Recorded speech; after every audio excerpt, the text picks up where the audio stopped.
la introducción, muy buenos días, es un placer estar aquí en Buenos Aires. La verdad es que ya me quedaba, como decimos en España, porque era uno de los únicos países de América Latina que no había visitado. Me habéis invitado en varias ocasiones, pero por motivos de agenda no podía haber venido. Y la verdad agradezco muchísimo la organización, especialmente a Trini, el esfuerzo que ha hecho por traerme aquí, y espero que mi intervención sea de vuestro interés. Estamos buscando el pasador, ya está aquí. Prometo devolverlo con el siguiente ponente de la manera más ágil. Te pasaré luego el testimonio, Carlos, sin problema. Bueno, como suelo ser normalmente una persona que está sentada en el otro lado del escenario, muchas veces me denominan el Marco Polo digital, me dedico a viajar muchísimo para intentar recopilar el máximo número de información sobre tendencias que están teniendo lugar en cualquier lugar del mundo y luego las comparto, como voy a hacer hoy aquí con ustedes. Y sé que crea mucha ansiedad interina, pero luego la organización va a subir a la nube mi presentación a aquellos que la quieran tener ya, que se quedan relajados y ya se pueden centrar a escuchar. Pues aquí tienen la URL de mi presentación, está a su disposición. Pueden copiar la URL, hacer una foto, no tengo tiempo. Un segundito. La gente está haciendo fotos, es de la manera que yo tomo notas hoy en día. Vale, si no, luego al final la vuelvo a poner porque quiero pasar los tiempos. Bueno, el cometido que me pidió Trini era que nos ayudara a entender esta era digital que nos ha tocado vivir, que a mí me entusiasma. Yo considero que a muchos de los editores con los cuales colaboro les crea a veces ansiedades indebidas, pero no nos queda otra. Esta es la era que nos ha tocado vivir. Como veréis, soy de la escuela de opinión que el papel no va a desaparecer, pero el papel va a tener un primo hermano que se llama formato digital, y que cuanto antes entendamos que es otra manera de comercializar nuestros contenidos y que puede llevar nuestras editoriales a lugares insospechados en el mundo, ya sabemos lo difícil que es la exportación analógica a papel. La digital no es que sea sencilla, pero verdaderamente sí es menos compleja que la exportación analógica. Pero el mismo concepto que tiene introducido al principio, que no solo es llevar allí, en este caso, los archivos digitales, que son relativamente sencillo hoy en día, sino ser editor en ese país digitalmente. Hoy por hoy, las editoriales independientes podéis tener el mismo tamaño que cualquiera de los grandes grupos editoriales que existen en el mundo, como Random House, como Planeta, como UCM, porque el tamaño de una editorial en Internet es en la pantalla del ordenador, o principalmente hoy en día la pantalla del celular. Eso es la gran ventaja competitiva que tenemos hoy en día, que cualquier editorial, a través de Internet, sabiendo las reglas del juego, esa es la clave, puede verdaderamente aprovecharse igual que los grandes grupos editoriales. Y es un poco lo que voy a intentar compartir con vosotros. Pero sobre todo, dado que en diferentes mercados, por diferentes motivos, llevamos ya en esta era digital un cierto tiempo, hemos cometido muchísimos errores. Y yo lo que voy a intentar es compartir con vosotros esos errores para que aquí en Argentina no cometáis los mismos. Como buenos humanos ya tocará cometer los vuestros, pero por lo menos estos, que han costado muchísimo dinero al sector, pues los vais a evitar. Eso es positivo. Y también aprenderemos el día de mañana de cosas que vosotros hayáis hecho de manera diferente o de manera similar. Y eso es un poco el concepto de mi presentación, que se va a dividir en dos partes. Una primera parte va a ser muy analítica, voy a ir a lo largo de diferentes informes y diferentes herramientas para ayudaros a entender la realidad del mercado digital. Os adelanto, es mucho más de lo que supuestamente se nos dice en el sector y en los medios de comunicación. Y luego me voy a adentrar al futuro, porque también me pidió Trini que de fuera al año 2030 y os ayudara a ver cómo será ese año 2030 y de qué manera va a afectar a nosotros. Empecemos por la primera parte.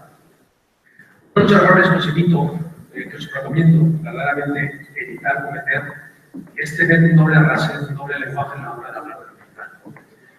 Tengo aquí unos pantallazos que luego cuando os descarguéis la presentación lo vais a poder ver en detalle. Esta es la última nota de prensa de la Federación de Editores de España anunciando los números del año pasado. Como ha comentado David anteriormente, llevamos desgraciadamente en nuestro país más de cerca de una década de crisis financiera que ha afectado a todo tipo de consumo, entre ellos por supuesto el mundo del IVA, que luego veremos en más detalle, pero eran hechos un 33% y diferentes fuentes que cifran hasta un 40% de las ventas han desaparecido en los últimos 8 años, entre 700 y 900 millones de euros que no volverán. Esto es lo que hay que asumir, no volverán. Porque las cifras de crecimiento que estamos teniendo, como veis, que llevan muchísimo, de 1,4% el año pasado, 2016, en comparación con 2015. Y en la nota de prensa de la Federación se habla de crecimiento, y yo lo aplaudo, pero muchísimo. Y como veis, lo digital crece 1,5 y no le llaman crecimiento. Dicen que hay un estancamiento. Durante esta crisis, lo único que ha crecido es lo digital. Es verdad que no ha sido suficiente para solapar la caída en ventas de papel, pero este tono de lenguaje es negativo, porque luego, como veréis, hay muchos editores que me encuentro que dicen, pero Javier, todo el mundo dice que no hay ventas, todo el mundo dice que no merece la pena. No es cierto, como intentamos mostrarlo. Pero no solo en España, en el Reino Unido, también en abril, en la Feria del Libro de Londres, la Federación de Editores del Reino Unido intentó hacer la misma jugada, y en este caso sí, los medios de comunicación británicos le pillaron y verdaderamente fue contraproducente para la propia credibilidad del sector. Se inventaron un concepto de fatiga visual. Y básicamente lo que destacaron es que había habido una caída en ventas del 17% del formato de ebook. Sin entrar en razonamientos, que como luego veremos es el incremento en precio. Soy economista de formación y hay una correlación directa entre precio y oferta y demanda. Pero las ventas en general de lo digital subieron un 6%. Se vendió muchísimo digital en modelos de suscripción, como luego veremos, este concepto ahora nuevo de cultura en la nube de cultura Netflix. Se vendió muchísimo en el entorno de bibliotecario, se vendió muchísimo en el entorno de fermentación de contenidos en formato digital. Es cierto, vuelvo a recalcar, que cayó un 17% las ventas de formato ebook debido al incremento en precios. Hoy en día, como veremos, en el Reino Unido es más caro comprar la versión digital de la versión en papel. Que venga un editor que me lo explique, sabiendo los costes que hay por detrás. Editar en digital no es gratis, como algunos lectores se piensan por ahí fuera que nos quieren pagar debidamente lo que les corresponde. No es gratis, pero por supuesto que sabemos que es muchísimo más barato. Esto es un error que os invito a que no cometáis, porque realmente paraliza la actitud frente a la digital. Sigamos más adelante, pues también se intenta no analizar correctamente qué es lo que está pasando, pero realmente qué es lo que está ocurriendo en ese otro lado del sector. ¿Me lo he llevado? Si me podéis poner, por favor, la presentación, muchísimas gracias. Voy para adelante, pues nada.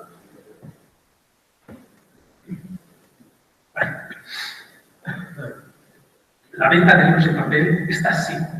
Los datos indican. Luego, bueno, en mi presentación se me ha olvidado que es interactiva con las imágenes, como veis en la parte inferior de enlaces. El dato lleva directamente a la fuente de los datos del informe del cual estoy haciendo recurso de mi argumentación. ¿Vale? Este informe, que se llama el Global Book Report, que se publica todos los años y se presenta en la Feria de Frankfurt. Como veis aquí, en los últimos 5 años, los crecimientos de las ventas de los diferentes principales países en papel, excepto China, vemos un estancamiento global. En ese contexto, lo único que crece es lo digital, pero está creciendo de manera desigual en diferentes partes del sector.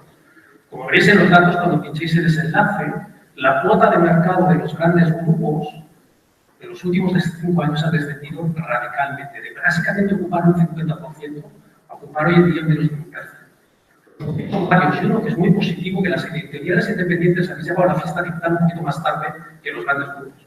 Los grandes grupos editoriales empezaron a digitalizar en 2008-2009 con la llegada de los Kindles y empezaron a inundar, positivamente hablando, el mercado con sus versiones digitales. Las editoriales independientes os costó un poquito más entrar al mercado y en los últimos años, sobre todo el año pasado, sobre todo en México y en Colombia, se ha visto la llegada de un montón de editoriales independientes aportando, que a mí me parece muy interesante como lector en pantallas, cerca de 20.000 títulos en formato digital en español, diferentes mercados de América Latina, desde Chile, pasando como veis por Perú, Colombia, Argentina. Queda una deuda pendiente de las joyas que tenéis en este país, que muchas de vuestras versiones todavía no están en formato digital, de las ideas independientes. En el otro extremo, lo que vemos que está creciendo muchísimo es la autoedición. Esto que queremos también ningunear, que no queremos verdaderamente afrontar, es algo que nos está afectando.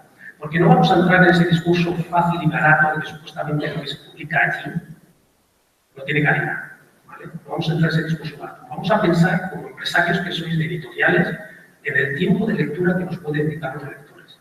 Las personas que por cualquier motivo decidan leer esos textos están dejando de leer lo vuestro. Esos tiempos de lectura en esta era digital son muy limitados, como sabemos. A mí lo que me sorprende los datos, que luego a la mesa redonda entraremos, que lo estamos viendo con la venta de libros de infantiles, como os decía David, se está vendiendo muchísimo, como los datos indican, pero no se ven. Son los padres que están comprando maravillosas ediciones de libros infantiles que estáis haciendo verdaderas joyas, pero desgraciadamente no se ven. Porque los chavales estadísticamente prefieren todo aquello que venga en pantalla. Pero luego entraremos en ello. Y en el medio, que me parece muy interesante y es el gran potencial que tenéis, es el crecimiento de las editoriales independientes en las ventas digitales. avisado más tarde, pero estáis verdaderamente participando también de esa evolución. Como os comentaba, uno de los motivos del impacto de la caída en ventas del formato de libro electrónico al formato ebook es debido al incremento de los precios. Y esto, como os decía, llega a casos absurdos, como vemos en España y en diferentes países, que la versión digital es más cara que la versión en papel. Esto no tiene ningún sentido. Realmente, si quieres fomentar la venta digital, es como tratar al lector como tonto. O realmente es que no quieres vender la versión digital. Y hay, no sé, algunos editores que piensan que la versión digital canibaliza la versión en papel. Es una decisión del lector. Deja que el lector decida. Tú no eres un vendedor de formato, entiendo yo como editor, no eres un vendedor de contenidos. Tú eres una persona que has tenido ese olfato y has arriesgado por sacar esa novela, por ese autor, ese ensayo en el mercado. Deja que el lector decida si quiere de papel, de digital o de libro, el formato que quiera. Y otro de los datos muy preocupantes es la concentración que se está viendo, aquí afortunadamente todavía no se llama Amazon, pero creo que llegará, de librerías. Como veis, los libros en papel, estos son datos de Estados Unidos, están creciendo muchísimo la venta de libros en papel a través de las plataformas de comercio electrónico y están perdiendo peso, básicamente, el resto de competidores, se está concentrando todo en la posición dominante de Amazon y ha habido un pequeño crecimiento en las librerías independientes que se están especializando en diferentes nichos de diferentes categorías. Y como os decía, uno de los factores que os invito a no cometer un error es negar esta realidad. Aquellos que vais a Frankfurt habéis visto en los últimos años la apuesta también en firme que está haciendo esta feria por estos nuevos contenidos. Hay ya medio pabellón que atiende a este colectivo. Hace 5 años no existía. Se compran derechos, se venden, se hacen todo tipo de operaciones alrededor de este contenido. ¿Qué nos estamos perdiendo como sector? ¿O qué podemos aprender de la dinámica de este contenido? Porque es una realidad que tenemos que convivir con ella. En definitiva, en este primer análisis que querían cuestionar esos datos y verdaderamente ayudarnos a cambiar esa percepción de que no hay mercado, que no merece la pena compartir, que aquí no se vende, porque verdaderamente la realidad no es así. Y afortunadamente algunos medios de comunicación en ámbito hispano están empezando a hacer el trabajo que les corresponde, que es el periodismo, analizar, cuestionar, profundizar las fuentes. Y se empieza a ver poco a poco nuevos artículos que empiezan verdaderamente a diferenciar estos números, a contrastarlos y a ver estas diferentes fuentes del mercado que la suma de todas ellas nos ayudará a entender mejor su evolución. Y yo lo que he hecho es, básicamente, os invito a descargar ambos, centrarme en los documentos que las dos principales plataformas de distribución de libros electrónicos existentes en los mercados en español, que es Libranda y la plataforma Bookwire, publican desde hace un par de años anualmente. Como comentaba David, Amazon no da ningún dato, exclusivamente a los editores que son la de ventas. Pero estas plataformas sí tienen muchísimos datos, porque, como sabéis, agregan las ventas ocurridas de las editoriales que representan. Y es muy interesante comparar ambos estudios y ver un poco cuál es verdaderamente la situación del mercado. Si entramos al informe de Libranda, que, como sabéis, detrás de esta plataforma están los grandes grupos editoriales, está Planeta, también Random House, alguna otra editorial independiente, como está Blanca Rosa, tiene un comportamiento muy diferente, como vemos luego en el informe Bookwire, que representa más a las editoriales independientes, al igual que en el mundo físico. No es lo mismo el comportamiento de los libros de las grandes en el mundo físico, al igual que en lo digital, ¿no? Y lo que estamos viendo aquí es que en este informe indican claramente que han tenido un crecimiento del 7%. Acordaros del informe de la Federación de España que decía que era solo del 1,5%. Estos son datos reales de ventas. 7% menos 1,5%. Verdaderamente aquí os indica el mercado que verdaderamente existe. Y luego han hecho un desglose, que también lo veremos luego posteriormente, por diferentes regiones del mundo, y hay un cierto estancamiento en América Latina y en Estados Unidos, y uno de los factores es, como vuelvo a decirlo, es el incremento en precios, ¿vale? que se ha detectado. Si comparamos este informe con el de Bookwire, que agrega cerca de 200 editoriales independientes alrededor de todo el continente, vemos que su evolución ha sido enorme en los últimos años, pero comparativamente y para ser objetivo, como os he dicho al principio, los grandes grupos empezaron su andadura en lo digital hace 5 años, las editoriales medianas independientes habéis entrado hace 2 o 3, ¿no? Pero lo interesante, dado que ya hay un gran volumen de editoriales que comercializan sus contenidos digitales, en el informe veréis el comportamiento de las editoriales españolas que venden contenido español versus el comportamiento de editoriales latinoamericanas que venden su contenido español.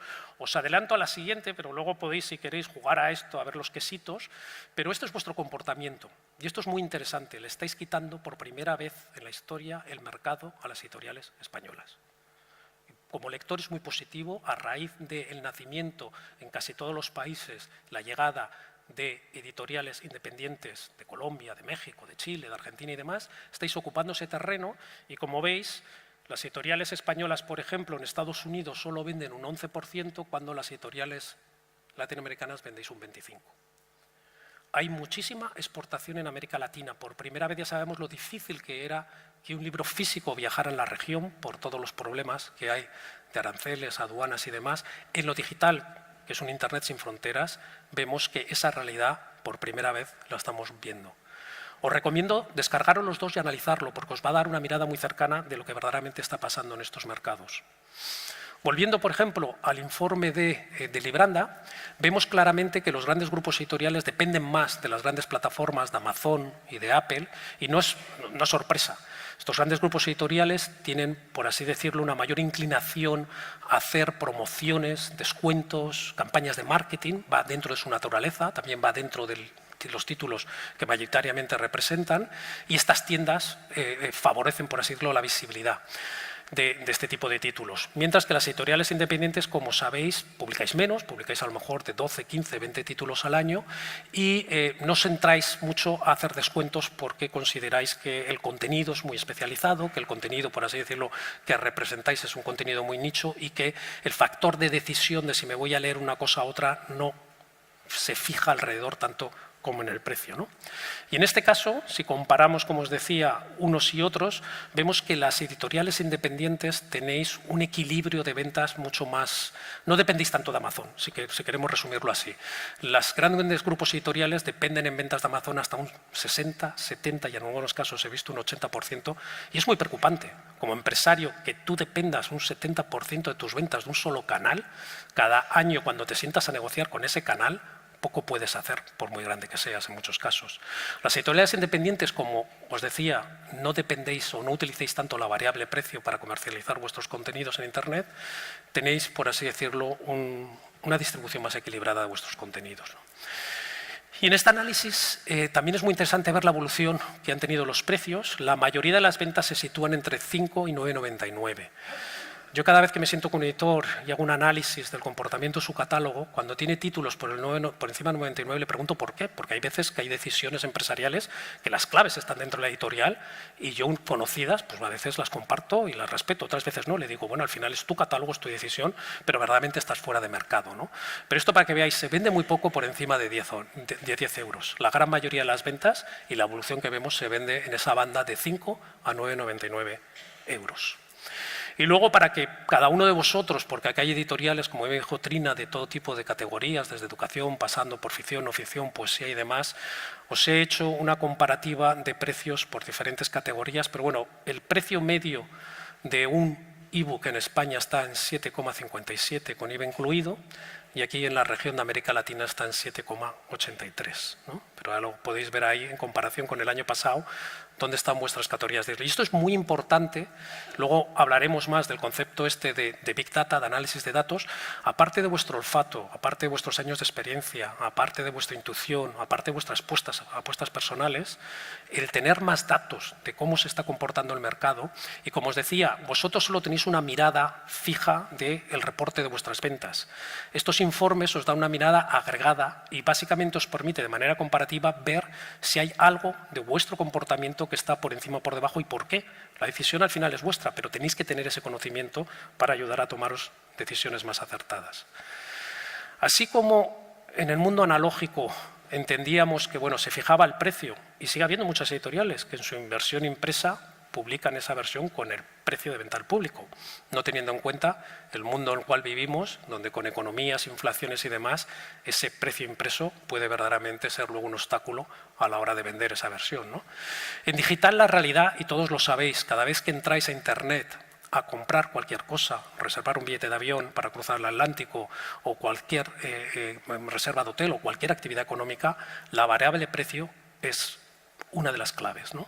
Y que se dinamice, que no significa que se tire el precio. Esto es algo, cuando hablo de dinamización, que es subir y bajar el precio, es muy importante para saber cuándo debo de dejar de vender ese título a ese precio tan bajo. La imagen que os he colocado allí es de una campaña real, donde se ve claramente que al cabo del 5.º día, la editorial en esa promoción estaba perdiendo dinero.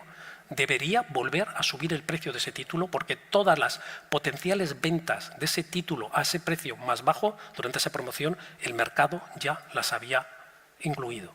El resto estábamos vendiendo por debajo del potencial y, por lo tanto, deberíamos parar la campaña y volver a subir el precio original. Hoy en día existen múltiples herramientas de Internet que os ayudan a tomar estas decisiones en tiempo real. Esto existe, esto es gratis. Verdaderamente tenéis un montón de información a vuestra disposición para poder acceder a la toma de estas decisiones. Hacer una campaña de una semana de promoción de un título a un 30, a un 40 o hasta un 50 sin medir si su rentabilidad es la acertada en ese periodo, verdaderamente es un craso horror en esta era digital que nos ha tocado vivir. Y esto es clave, y aquí sí, no cometáis este error. No sé, tú utilizáis aquí la palabra becario, esta persona que colabora en la organización, que a veces le pagamos y otras menos. Pasante, ¿vale? En muchas editoriales dejan al pasante la labor de añadir los metadatos al archivo digital. Es un error grave, desde el punto de vista de que sin metadatos, la tienda, sea Amazon, sea Apple, sea Bajalibros, sea quien sea, Casa del Libro, Corte Inglés, no sabe lo que hay ahí dentro.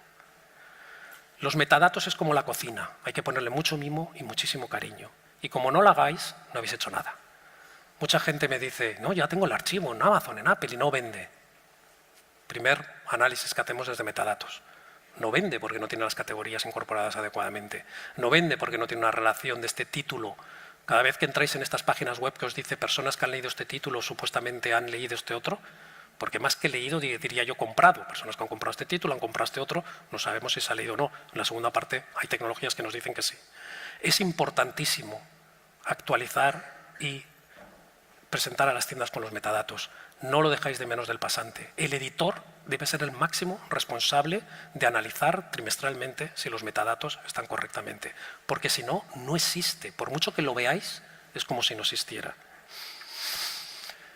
Los modelos de negocio. Como comentábamos al principio, que hemos visto el caso del Reino Unido, por centrarse únicamente en la venta unitaria, que sí, que hoy en día sigue significando principalmente el 90% de vuestras ventas, pero la tendencia creciente es que eso se va a ir reduciendo, empiezan a emerger un montón de nuevos modelos de negocio. Y en ambos informes he hecho también un análisis comparativo, y aquí sí coinciden, donde vemos que las plataformas de suscripción que en el mundo del cine y de la música, como luego veremos, han arraigado más rápidamente, empiezan ya a tomar peso. Y aquí os vuelvo a animar a que no cometáis el error que cometimos en Europa, que muchos de vosotros dijisteis no mayoritariamente a las plataformas de suscripción porque supuestamente canalizaba vuestras ventas unitarias. Es verdad que el modelo de compensación ha mejorado muchísimas de estas plataformas y es mucho más ecuánime entre ambas partes, entre los promotores de la plataforma y el editor, pero este es el mundo que nos ha tocado vivir, este nuevo mundo de suscripción que luego analizaré. Y el otro que ha crecido muchísimo en España, en América Latina y en todo el mundo es el canal bibliotecario. Un canal que también en el mundo analógico lo teníamos ahí, bueno, a veces algunas editoriales sí lo tenían muy en cuenta, otras menos. Se está viendo que en la era digital puede ser un importante canal de ventas y representa para muchas editoriales entre un 2, un 5 y en algunas, dependiendo del tipo de fondo que tengan, hasta un 10% de sus ventas. Y esto yo sospecho que en América Latina, a raíz del punto de partida también de nuestra situación educativa, el canal bibliotecario va a ser un canal muy fuerte en los próximos años en ventas digitales, ¿no? Y ahí os animo verdaderamente a analizarlo, porque aquí sí la venta es diferente. Como sabéis, aquellos que ya estáis en ello, es a través de una licencia, y esa licencia básicamente se limita por el número de usuarios, o el número de préstamos, una serie de cosas, ¿vale? Pero no cometáis el error que hicimos en España y en otros países anglosajones de incrementar muchísimo el precio de la licencia porque supuestamente la gente iba a dejar de comprar la venta unitaria y se iba a ir a la biblioteca. Sabéis, aquellos usuarios de bibliotecas, que es un tipo de lector diferente. El lector, cuando llega a una biblioteca, por supuesto que va pensando que quiere leer aquel título que cualquier persona le haya recomendado con un medio de comunicación o en Twitter, en Facebook ha descubierto. Pero cuando llega a la biblioteca, si ese libro en formato papel o en formato digital ya está prestado, no se va de allí con las manos vacías. Selecciona otro, porque quiere leer. No es lo mismo que cuando entra alguien en una librería. Normalmente va a un tiro, por así decirlo, a un título, y si no está, pues normalmente, ¿sabes?, nos llevan a... En una biblioteca, al igual que en el modelo de suscripción, este comportamiento del lector lo tenéis que conocer. Su proceso de decisión es diferente que cuando compra. Aquí no hay variable dinero, porque como el servicio es un servicio público, y esto lo tenéis que conocer. Y aquí os invito, que os he puesto este enlace, porque aquí hay una cierta complejidad, pero no es de premio Nobel, os lo puedo asegurar, entender la diversidad de licencias, con estas supuestas limitaciones que os he adelantado, de que si permito, por ejemplo, que los usuarios sean concurrentes, que todas las personas en esta sala, por ejemplo, podamos leer un mismo libro a la vez. Hay muy pocas editoriales que permiten licencias con usuarios concurrentes. ¿No queréis que lean? ¿Por qué limitáis las licencias a usuarios no concurrentes? No, porque hasta que no se lea el libro, esa persona en versión digital, no puede leerla la otra. Hombre, en papel lo entendía, pero en digital el lector no lo entiende. ¿No habremos fomentado nosotros la piratería por decir lo que esto está aquí, pero no te lo dejo porque te lo voy a limitar no concurrente? Nos podemos hacer luego muchas preguntas de eso, ¿no? Sigamos avanzando. Estos dos estudios que hemos publicado recientemente en 2.12 nos van a dar una evolución de todos estos modelos de negocio. Los últimos 3 años, afortunadamente, así como al principio, como me describía Trini hace 14 años, cuando Arquitectos12.com hablaba mucho más de una manera teórica. Hoy en día, afortunadamente, existen muchísimos modelos de negocio con muchísimos datos que se pueden analizar en profundidad y ver, según el tipo de editorial que eres, si estás especializada o no, según tu tamaño, según tu frecuencia de publicación, qué combinación de estos modelos de negocio es la más recomendable para tu catálogo. Porque cada uno es diferente. Pero sí quiero trasladar esta reflexión y dejarla para esta tarde, para el debate. ¿Nos podemos permitir el lujo, como mundo del libro, estar excluidos de esta nueva cultura que se está generando de acceso a la cultura en la nube?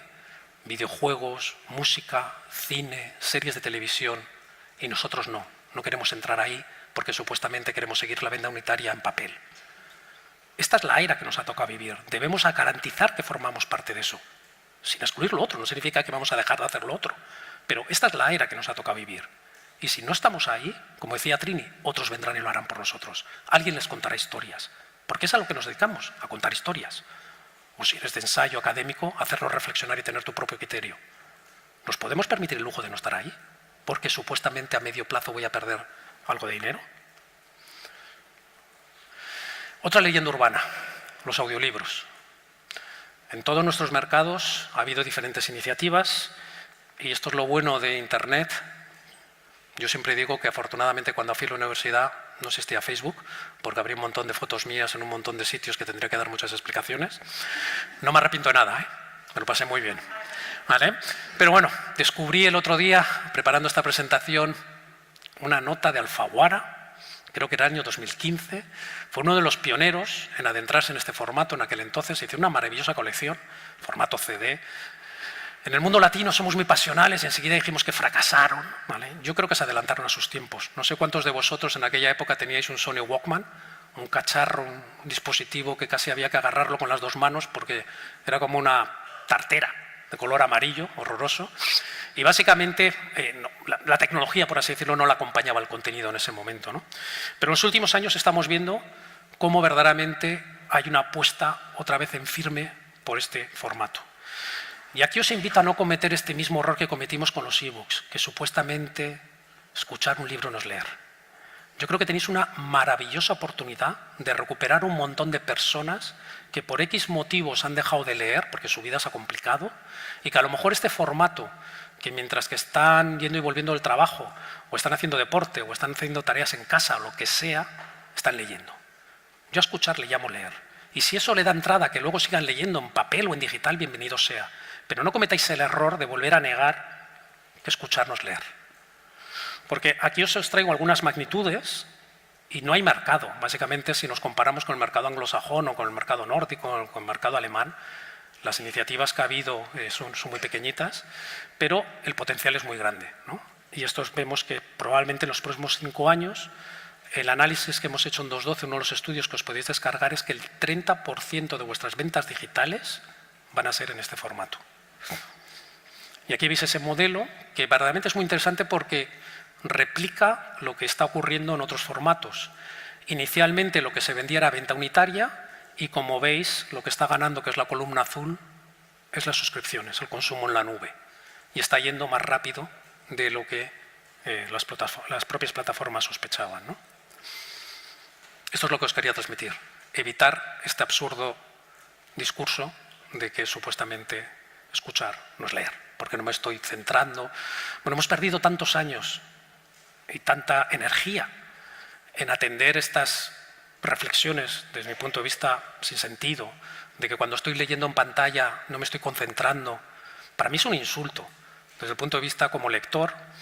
El año pasado en la feria de Guadalajara, escuchando a Jonathan Franzen decir que aquellas personas que leían en pantallas, pues básicamente no se enteraban de su novela. Yo me había leído su novela en formato digital. A partir de entonces decidí piratear todos los libros de Jonathan Franzen. Si tú no me respetas como lector, no, lo digo en serio, y lo dije abiertamente en mi cuenta de Twitter, si tú no me respetas como lector, ¿yo por qué te tengo que respetar a ti como autor? Verdaderamente, como editores, algunos habéis caído también en esa trampa de que supuestamente eso no es leer. Por supuesto que es leer. Soy yo, el lector, el que decide cuál es el soporte que, por cualquier motivo, decido leer. Bueno, os hago aquí un pequeño resumen, voy a ir un poquito deprisa para no quitar, porque yo creo que todo... Ah, no, perdonad, esto no lo he dicho y hay algo aquí muy importante desde el punto de vista de vuestra compra de derechos, en el caso que no lo tengáis y que tengáis que volver a vuestros autores o que tengáis que volver a vuestras agencias literarias a comprar los derechos en audio, porque este formato, esto ha sido muy interesante, que muchas editoriales de repente han dicho, anda, no tengo los derechos de este formato. Comprar lo que sabéis, aquellos que estáis en este ámbito del negocio, lo que se conoce por derechos mundiales en español.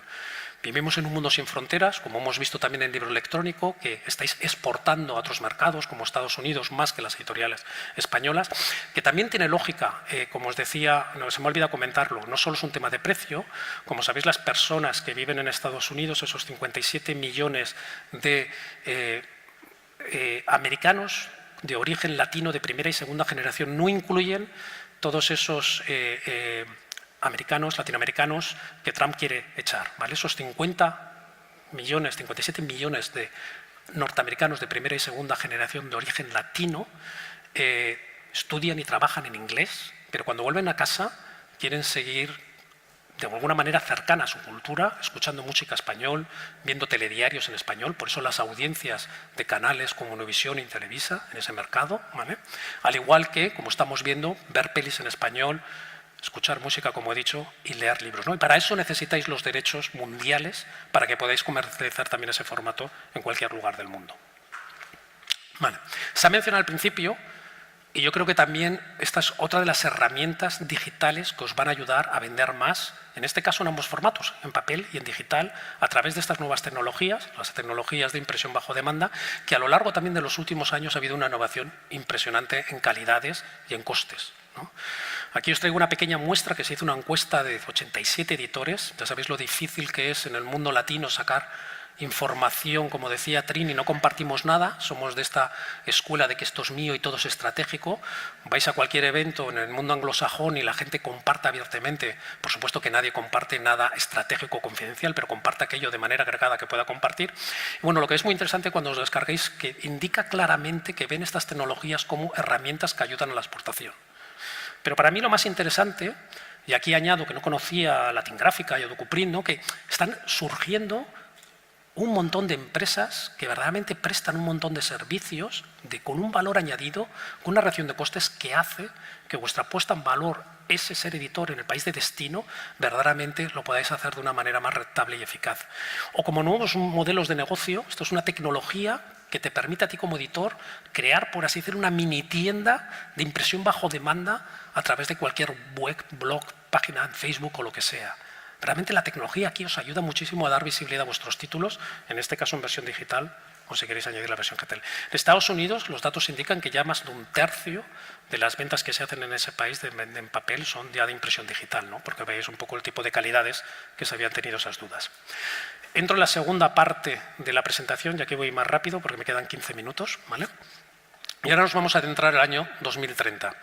Yo le llamo futuro, pero os adelanto, os voy a hacer un pequeño spoiler de la película. Es el presente, todo esto ya existe. Puede que para alguno de vosotros ya lo conozcáis, otros no, pero lo que voy a hablar ya existe. Lo que pasa es que existe una magnitud a una escala incipiente y lo que lo veremos que será algo más dominante, más común de aquí al final de estos 15 años, ¿no? En un mundo que nos ha tocado vivir de coches sin conductor, yo soy del País Vasco y en San Sebastián ya los he empezado a ver, y la verdad es que es impresionante, y la primera vez que te montas en uno flipas, no sé si tenéis esa presión aquí, o sea, alucinas y tienes el corazón palpitando porque dices, no sé si va a parar el semáforo o no va a parar, no sé qué va a hacer, o dónde me va a llevar, porque yo quiero bajar al mercado y a lo mejor me lleva al otro punto de la ciudad. Pero esto estamos viendo que verdaderamente es una realidad y nos va a liberar un montón de tiempo. Se dice que ese tiempo, y aquí yo creo que vuelve el engaño, ¿os acordáis cuando llegó el correo electrónico, llegó todo esto y nos dijo que nos iba a liberar un montón de tiempo para que hagamos más cosas de tiempo libre? Y al final lo que hacemos es trabajar más porque el correo te persigue y todas las alertas. Aquí trabajaremos más, ¿vale? Hospitales inteligentes. Esto verdaderamente es muy positivo y por eso también esta mañana estaba leyendo un artículo que la gran mayoría de las historias que publican los periódicos sobre digital son negativas. Como si fueran unos marcianos que vienen de un planeta y hacen cosas en Internet. Somos nosotros, ¿vale? Pero, por ejemplo, es que tú puedas ir a un médico humano, pero que luego tengas una segunda opinión de un médico robot, que agrega un montón de información, de un montón de experiencias que ha tenido esa persona a lo largo de muchísimos años, y de manera agregada ese doctor la pueda consultar. A mí me parece fascinante. Y cuando está operando, que si por cualquier motivo comete un error humano, que ya sabéis que hoy en día los accidentes de avión que tenemos son errores humanos, no es error de la máquina, le avise con tiempo para que reconduzca ese error, ¿no? O en un mundo inteligente, tan cómodo como ir a la compra, llevar este carrito, viene con un candado, nadie te puede robar la compra, porque tú te vas al bar y el carrito vuelve a casa con toda la compra. Pinchar en el enlace y os llevará. Estoy dando cosas prácticas. Hay un evento que yo voy todos los años en Austin, Texas, que se llama SXSW, que para mí es como mi pequeño máster, es donde me pongo al día, es donde yo me formo.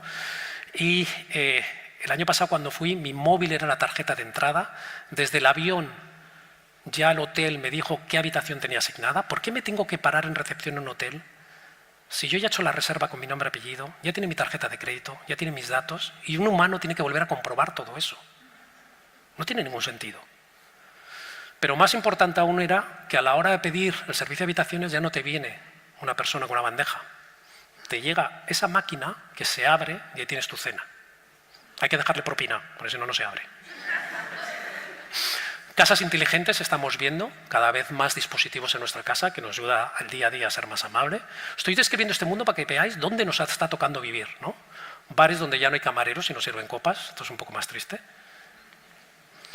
O, esto ya está pasando, y aquí con todo el campo que tenéis, vacas con sensores para saber si ha comido lo debido, si ha bebido lo debido o no, si el humano tiene que intervenir porque por cualquier motivo detecta que alguno de los animales no está teniendo su dosis diaria acertada, ¿no?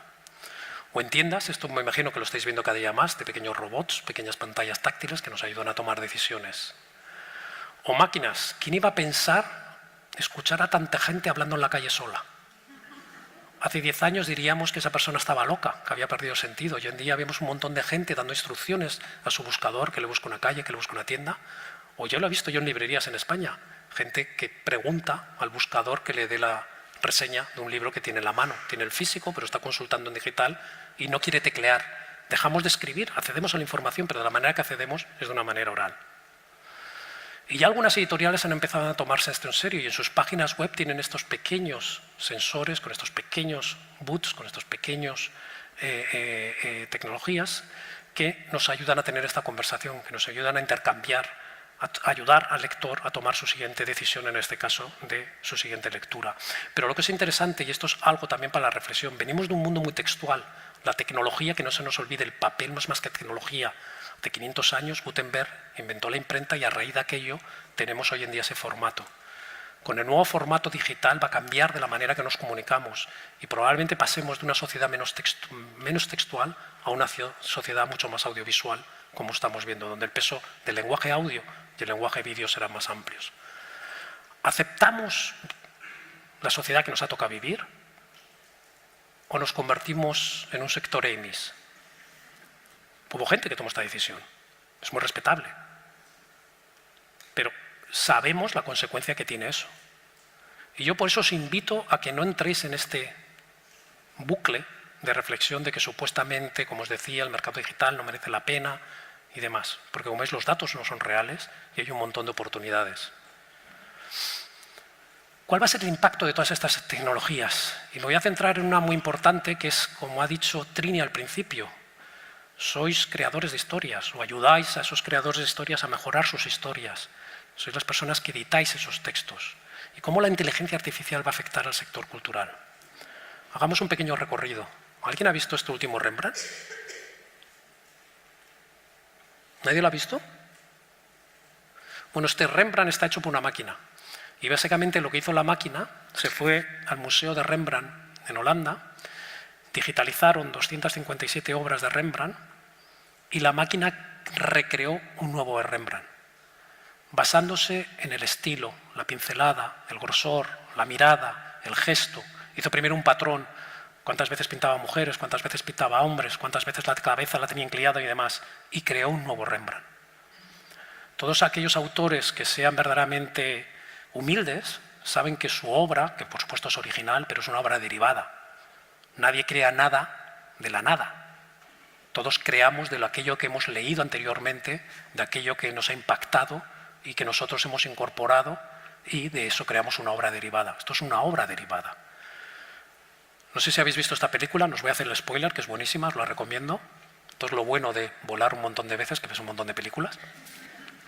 El tráiler, el corto del preanuncio de esta película, lo hizo también una máquina. Se vio la película, pero antes de hacer el corto de esta película, se vio otras 500 películas de la misma categoría. Y basándose en la información que tenía, hizo el tráiler de esta. Lo siento por el profesional que antes hacía cortos. Esto es en Brasil, en Río de Janeiro, y están utilizando la tecnología, esto es el famoso Watson, el famoso superrobot inteligente, supercomputador inteligente de IBM, que con toda la información que tiene agregada, tú le puedes preguntar a la obra y la obra te contextualiza. La idea me pareció interesantísima porque era para atraer nuevas audiencias al museo. Se había dado cuenta que los chavales no entraban al museo. Os pongo estas reflexiones porque a lo mejor esto tenemos que utilizarlo para atraer diferentes audiencias a las librerías y bibliotecas que por cualquier motivo han dejado de visitarlas. Es utilizar la tecnología para animar a una persona a entrar a ese establecimiento físico que durante cierto tiempo no ha venido. Y cuando pichéis el enlace es maravilloso lo que el chaval le pregunta, que me imagino que sospecháis que es. Que si esa persona que está ahí pintada jugaba al fútbol en su época. ¿Vale? Pero la interconexión entre el chaval y la obra, verdaderamente, que era el objetivo que quería el museo, está muy conseguida. Y aquí también lo tenéis, en el Museo de Arte Latinoamericano, están utilizando los famosos boots para que podáis interactuar con la obra. Vais con vuestro teléfono móvil, ese dispositivo que... ¿Cuántos de vosotros habéis vuelto a casa con el tráfico que he visto que hay en Buenos Aires porque os habéis dejado el celular en casa? Me imagino que alguno de vosotros, aunque no lo queréis reconocer. No podemos dejar de vivir sin ese dispositivo. Es una manera muy inteligente, como veis ahí, la conversación que está teniendo la persona, en vez de solo estar mirando, puede interactuar con la obra. Esto no significa que a partir de ahora ya no voy a mirar la obra. Vamos a combinar y vamos a hacer diferentes cosas. En el ámbito del periodismo, ahora me he ido por el mundo cultural, nuestros primos hermanos, me voy a entrar a partir de ahora ya en el mundo del libro, en el mundo de los textos. Os invito a ver esta página web que tenéis en el enlace. Muchísimos de los informes que leemos en medios de comunicación están hechos ya con esta tecnología. El periodista no tiene tiempo de verdaderamente indagar y profundizar y sonsacar los datos. Esta tecnología lo que ayuda es a leer esos datos y le hace de manera agregada una interpretación de los mismos para que luego el periodista pueda ya decidir cuál es la información relevante o en cuáles va a profundizar. Pero transcribe de los datos, le convierte en texto. Os invito a que lo hagáis porque podéis hacer en la página web una prueba. Metéis un texto y veis cómo os traduce ese texto con datos a texto lineal. O esta otra plataforma, ya sabéis, cantidad de manuscritos que por cualquier motivo, y a lo largo de la historia muchos editores lo han dicho, a mí se me escapó ese manuscrito y luego se me lo llevó, porque una vez luego que entras en la guerra de compra y venta de derechos a precio, pues ahí ya es otro tipo de batalla. Pero ese manuscrito que te llega por primera vez y por cualquier motivo, tu olfato te dice que sí, pero también te dice que no. Bueno, estas tecnologías lo que nos pueden ayudar es a tomar una decisión más inteligente. No la única. Por supuesto que las otras variables, por supuesto que las vais a mantener. Pero si podemos utilizar la tecnología para que haga una lectura y basándose en lo que lee, te dé unos datos, os puede ayudar a tomar esa decisión. Y os voy a recomendar este libro, que se publicó el año pasado por 2 expertos académicos del Reino Unido, que lo que hicieron fue analizar cerca de 3.000 bestsellers a lo largo de los 10 últimos años. Y descifraron todos estos patrones. Como veis, hay muchísimas similitudes en los libros más vendidos, código bestseller, ¿no? Pero es muy interesante desde el punto de vista de, a la hora de tomar una decisión, tener más información relacionada con ese manuscrito y como editorial decidir si merece la pena o no apostar antes de salir con ello en el mercado. Y ya, para inquietaros un poco más, el año pasado hubo un premio literario en el Japón, donde se llegaron a presentar, como siempre, centenares de manuscritos y llegaron a la final 5. De esos 5 manuscritos, el jurado humano, y recalco lo de humano, se quedó con 3. Y en el informe de lectura de uno de los descartados dijeron que verdaderamente la obra era muy interesante, que estaba muy bien redactada, que era verdaderamente muy fluida, bueno, un montón de valoraciones muy positivas, pero que había una cierta repetición del lenguaje, de vocabulario, perdonar, de unas ciertas palabras.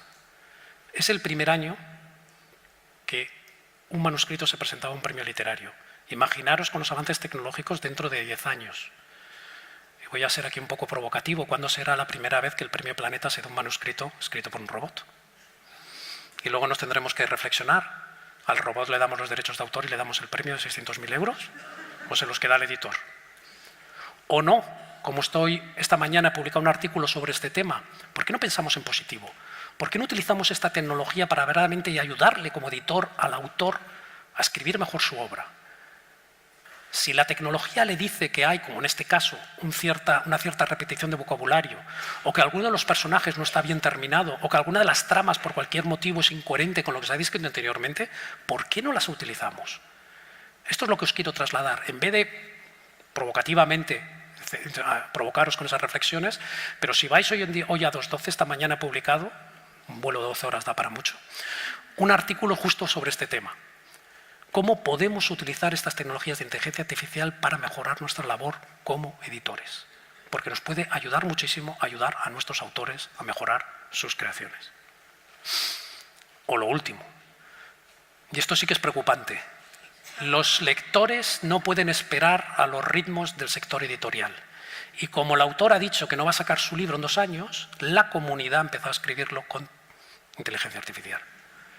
Os adelanto, si pincháis en el enlace, que no se puede leer. Es absurdo lo que ha hecho la máquina.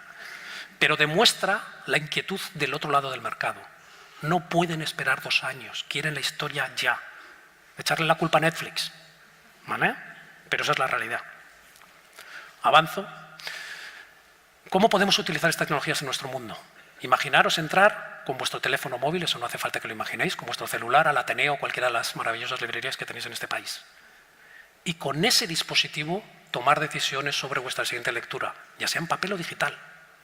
Os voy a decir cómo. Existen tecnologías, esta es una anglosajona que se llama Jelly Books, salió un artículo maravilloso en el New York Times que os invito a leer, que da un montón de datos que en el mundo del libro no queremos reconocer.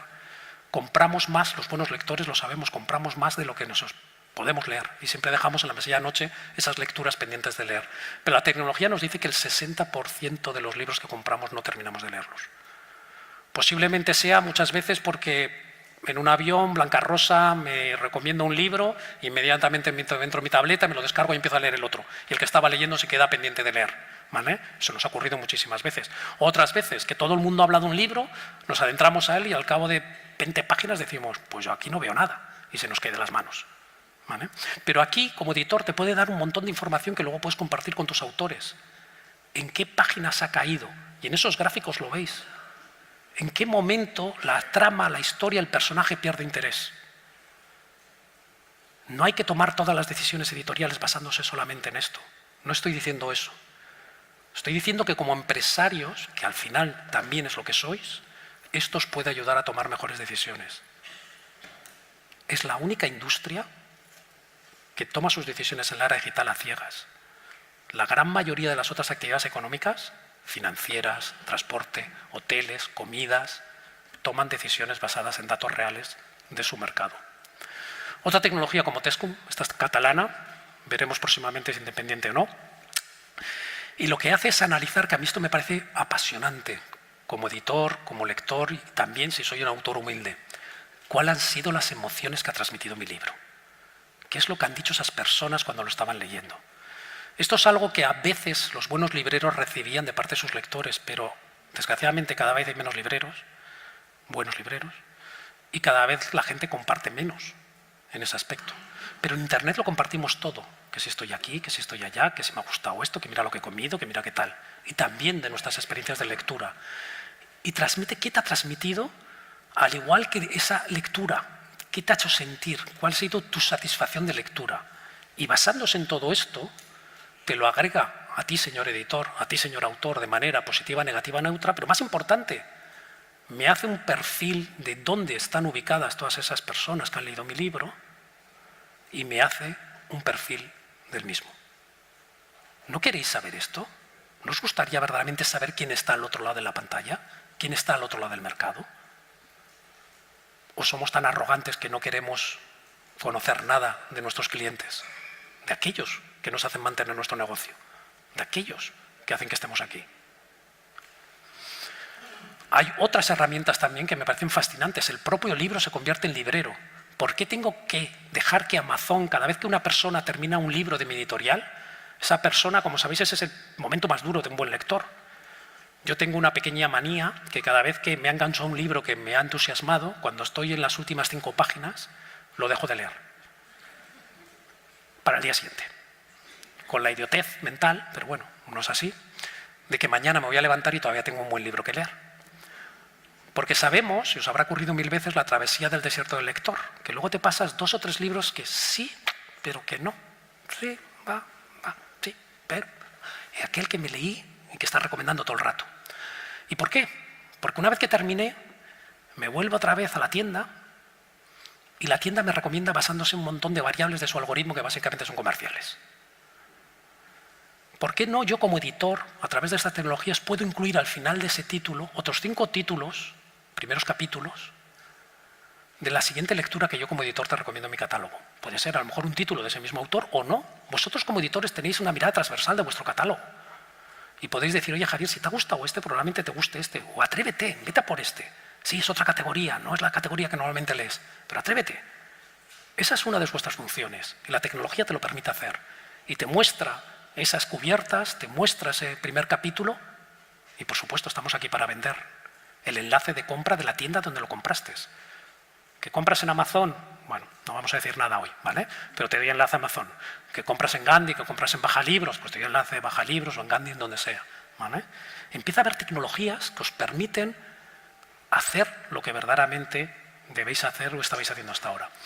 Y por último, también esto es muy importante. En España tenemos una tasa de abandono en el sistema escolar del 37%. Y se habla de muchos factores, pero uno de ellos, que no nos centramos suficiente, es que la tecnología que hoy en día utilizamos en las aulas, que es el papel, no es la adecuada para atender las diferentes velocidades de aprendizaje de los alumnos. En esta sala probablemente durante mi exposición haya entusiasmado a algunos y me hayan seguido hasta el final. Habrá otros que en cualquier momento, debido a que ha habido una alerta en vuestro móvil, haya perdido durante unos minutos vuestra atención porque habéis contestado cualquier otra cosa y algunos a lo mejor desde el principio habéis desconectado. Tecnológicamente, yo si fuera un docente, podría saber esas diferentes velocidades y podría acomodar mis textos y los procesos de aprendizaje a esos diferentes ritmos.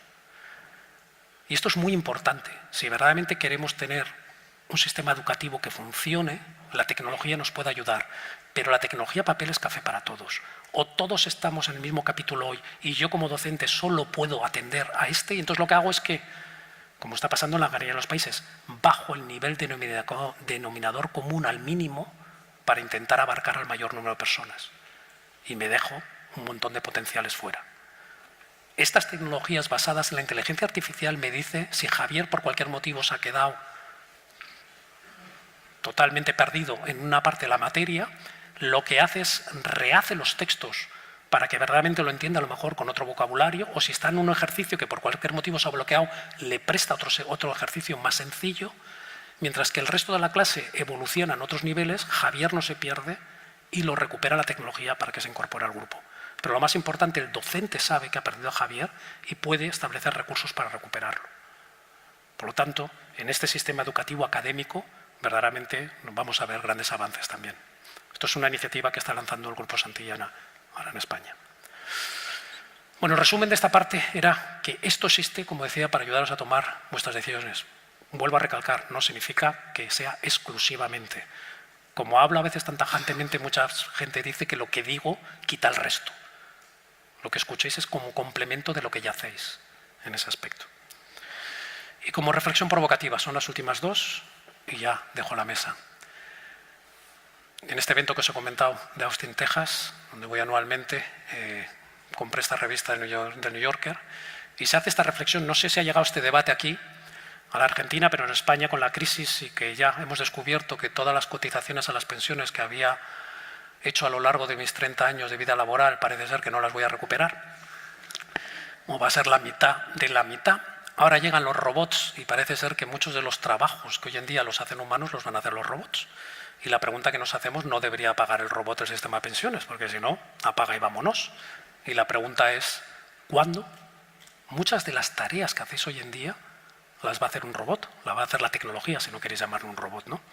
Pero para tranquilizaros y para que me volváis a invitar a la Argentina, porque no quiero ya crear ansiedades, os doy la segunda parte de esa historia que dice que básicamente el 75% de las cosas que hacemos se van a enriquecer con tecnología, básicamente un 12% va a desaparecer y lo más interesante, que profesionalmente a mí me parece muy interesante, cerca de un 13% de nuevas funcionalidades, nuevas profesiones, nuevas cosas que desconocemos se van a crear de cero.